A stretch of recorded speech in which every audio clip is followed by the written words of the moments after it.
So hi guys, welcome back to the new video. और आज एक और सवाल को लेंगे। Q&A वीडियो ही आज हम करेंगे। Q&A वीडियो आप मान सकते हो उसे। तो सवाल कुछ इस तरह से पूछा गया है और आज का सवाल भी आचार्य प्रशांत को लेकर ही है। तो आचार्य जी ध्यान की विधियों के ये सवाल है। आचार्य जी जो हैं, आचार्य प्रशांत जो हैं, वो ध्यान की विधियों के समर्थक नहीं हैं। रूपांतरण के लिए ध्यान की विधियां काम में आ सकती हैं या नहीं, इस पर वीडियो बनाइए। ओके, सो एक और आदमी था जो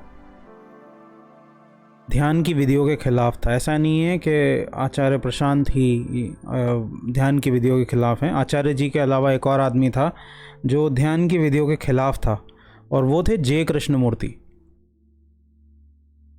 दोनों ने खिलाफत क्यों की है और क्या प्रॉब्लम है ध्यान की विधियों के साथ, क्यों मना करते हैं आचार्य प्रशांत या जे कृष्णमूर्ति, क्यों मना करते हैं ध्यान की विधियों के साथ। जे कृष्णमूर्ति बात करते थे ट्रूथ की। Truth is a pathless land. और आचार्य जी बात करते हैं मुक्ति की, आत्मा की। आप अगर जानवरों से इसको समझें तो आपको पहले जानवरों से समझने में थोड़ी ऐसे आसानी होगी। जानवरों का उदाहरण मैं देना चाहूँगा यहाँ पे। आप अगर किसी भी जानवर को देखें, शेर है, हिरन है, कोई भी पक्षी भी आप उठा सकते हो, कोई भी पक्षी ले सकते हो। ये सब क्या है? ये नेचुरल मशीन्स हैं, प्राकृतिक मशीनें हैं। ये एक सर्कल के अंदर, एक ही पैटर्न के अंदर घूमती रहती हैं बिना सोचे समझे। शेर का निर्धारित खाना पीना है, निर्धारित जीवन है, उसे एक ही तरह से जीना है। शेर और शेर में कोई फ़र्क नहीं होता। उसी तरीके से पक्षी और पक्षी में कोई फ़र्क नहीं होता। सारे पक्षी एक ही तरह का जीवन जीते हैं, यानी एक ही प्रजाति के पक्षी। थोड़ा बहुत डिफरेंस हो सकता है, बट मोर और लेस सभी तरह के पक्षी एक ही तरीके से जीते हैं। उसी तरीके से सारी मछलियाँ एक ही तरीके से जीतती हैं। ये सब जानवर जगत के प्राणी हैं। इनकी ज़िंदगी में चॉइस का कोई काम नहीं है। कोई जानवर चॉइस करके नहीं खाता कि ये खाऊं कि ये खाऊं। उनको बहुत क्लियर है। शेर को बहुत क्लियर है कि मांस खाना है। हिरन को बहुत क्लियर है, या गाय भैंस को बहुत क्लियर है कि घास ही खानी है, क्योंकि वो एक ही पैटर्न में घूम रहे हैं। ये जो चॉइस का खेल है ना, ये बस इंसानों के साथ है। हमारे पास चॉइस की शक्ति है, हम चूज कर सकते हैं। यही हमें इंसान बनाती है।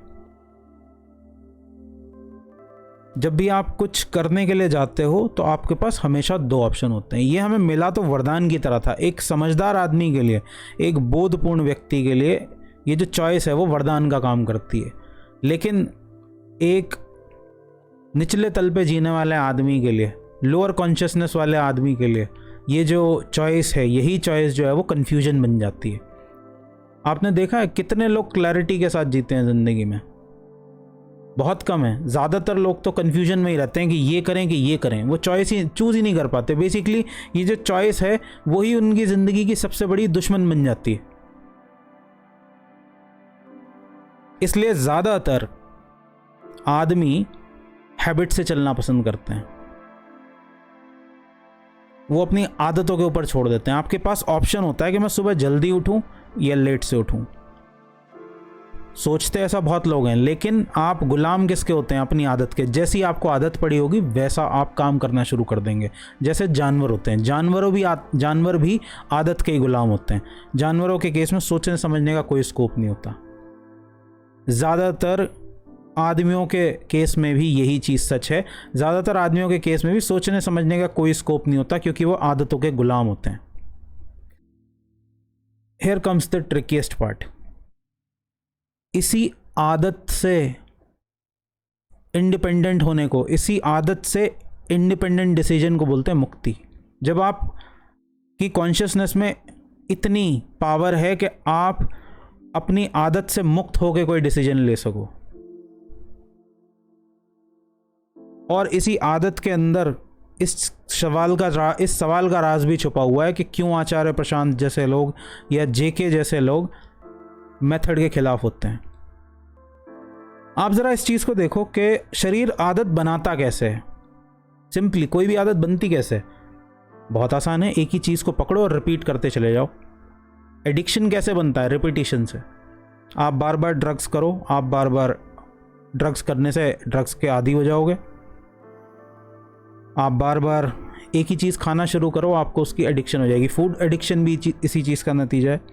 बेसिकली शरीर जिस चीज़ को भी दोहराता है उस चीज़ को सीख लेता है, और जब वो सीख लेता है तो फिर सोचने विचारने की जगह नहीं रह जाती, कॉन्शियस होने की वहाँ कोई स्कोप नहीं रह जाता।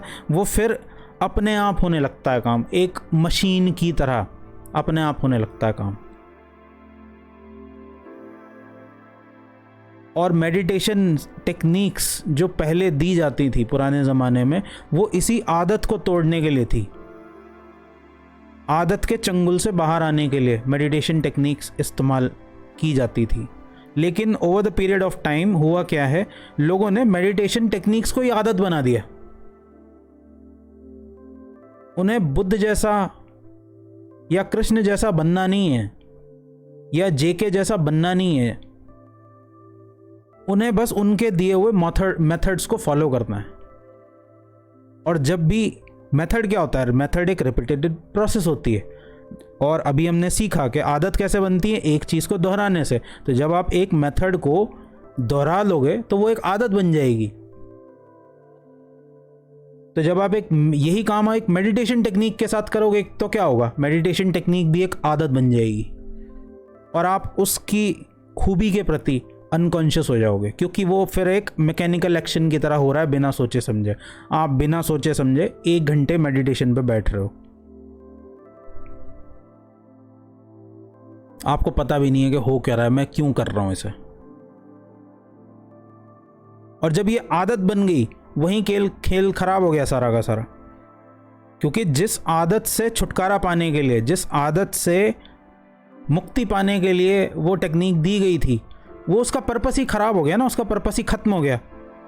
वो एक आदत बन गई अल्टीमेटली। इसलिए जेके जैसे और आचार्य जी जैसे मास्टर्स ने फिर क्या किया, नया टेक्निक कि अब इस आदत को ही हटा दो, हटाओ इस आदत को। हम कोई हैबिट हम सारी टेक्निक्स हटा दो, हम कोई टेक्निक देंगे ही नहीं। हम बात करेंगे इंस्टेंट कॉन्शियसनेस की। अभी देखो, अभी मुक्ति मिल सकती है, अभी, क्योंकि चॉइस की बात है, विल पावर, फ्री विल की बात है। और फ्री विल वही यूज़ कर सकता है जो आदत से मुक्त होने को तैयार है। जो आदत, जब आदमी अपनी आदत से लड़ने की कोशिश करता है ना, सुबह अगर आपको 5 बजे उठने की आदत नहीं है और आप सुबह 5 बजे उठने की कोशिश करो, तो शरीर में कितनी गंदी सेंसेशंस उठती हैं, कितने गंदे गंदे थॉट उठते हैं कि सुबह किसने बनाई है, क्या ज़रूरत है सुबह उठने की। कहीं ऐसा तो नहीं कि क्या बोलते हैं, मुझे इंसोम्निया हो जाएगा सुबह जल्दी उठने से, मेरी स्लीप साइकिल तो डिस्टर्ब नहीं हो जाएगी। ये सारे थॉट्स आपका दिमाग ही प्रोड्यूस कर रहा होता है।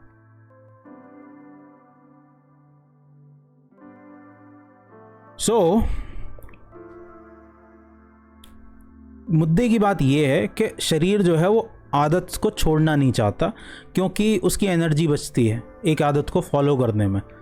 वही उसका बेसिक पैटर्न है, क्योंकि हमारे पास एक जानवर का शरीर है। जैसे शेर का शरीर है, वैसा ही हमारा शरीर है, सिर्फ देखने में अलग है। जैसे जानवर आदतों के गुलाम होते हैं, वैसे ही हमारा शरीर भी आदतों का गुलाम है। लेकिन हमारा जो माइंड है वो इतना डेवलप हो चुका है कि इसके अंदर इंडिपेंडेंट डिसीजन लेने की पावर है। लेकिन हार्डली बिलो 1% लोग हैं जो इस पावर का इस्तेमाल करते हैं। ज़्यादातर लोगों के लिए ये जो फ्री विल है वो एक श्राप की तरह है। उन्हें समझ में ही नहीं आता कि हम इसे कैसे हैंडल करें, क्योंकि इसे हैंडल करने के लिए और इसे इस्तेमाल करने के लिए एक लेवल की कॉन्शियसनेस चाहिए, एक लेवल की हाइटेंड कॉन्शियसनेस चाहिए, समझदारी चाहिए होती है, एक प्रबुद्ध व्यक्ति चाहिए होता है। तभी वो ही इसे इस्तेमाल कर पाता है। जैसे एरोप्लेन आप किसी भी अरे गहरे के हाथ में नहीं दे सकते, हाईटेक मशीन आप किसी भी अरे गहरे के हाथ में नहीं दे सकते। एक हाईटेक मशीन को चलाने के लिए एक टैलेंटेड एक्सपर्ट आदमी चाहिए होता है, वेल ट्रेंड आदमी चाहिए होता है, जो डिफ़िकल्ट सिचुएशंस में डिसीजंस लेने के काबिल हो। क्योंकि प्लेन में आप, भले ही आपने प्लेन चलाया ना हो, अगर प्लेन में आप बैठे होंगे तो कई मोमेंट ऐसे आते हैं कि तूफान में फंस गया है प्लेन, बिजली के बीच में फंस गया है, स्टॉर्म में फंस गया है, और वहाँ पे अगर आपका जो पायलट है वो समझदार नहीं है, कूल एंड काम नहीं है, उसे शांति से काम नहीं लेना आता, तो ऐसे पायलट के साथ सफ़र करना खतरे से खाली नहीं है। तो आई होप कि आप लोगों को ये आंसर जो है वो क्लियर हुआ होगा कि क्यों जेके और आचार्य जी जैसे लोग जो हैं वो मेथड के खिलाफ हैं। अगर मेथड आप कॉन्शियसली फॉलो कर सको तो मेथड में कोई प्रॉब्लम नहीं है, लेकिन ज़्यादातर लोग मेथड अपनाते ही इसलिए ताकि वो कॉन्शियस हो जाए, ताकि अनकॉन्शियस हो जाए, ताकि वो आदत बना सकें उसे, और जहाँ आपने इसे आदत बनाया वहीं खेल ख़त्म है। क्योंकि मेडिटेशन मेथड थे ही इसलिए ताकि आप आदत से मुक्त हो सको और अपनी फ्री विल का इस्तेमाल कर सको। और एनीवे मेडिटेशन टेक्निक की आपको वैसे कोई ज़रूरत है नहीं अगर आप इंस्टेंटली अपनी फ्री विल का यूज़ कर सको, क्योंकि इंसान होने का सबसे बड़ा वरदान ही यही है कि आप चूज़ कर सकते हो। इस चीज़ की खूबसूरती को समझो।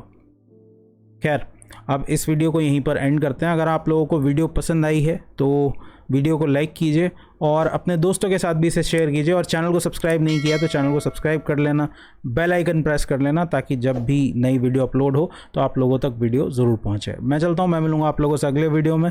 तब तक के लिए thank you so much for watching and I will see you next time. Bye bye.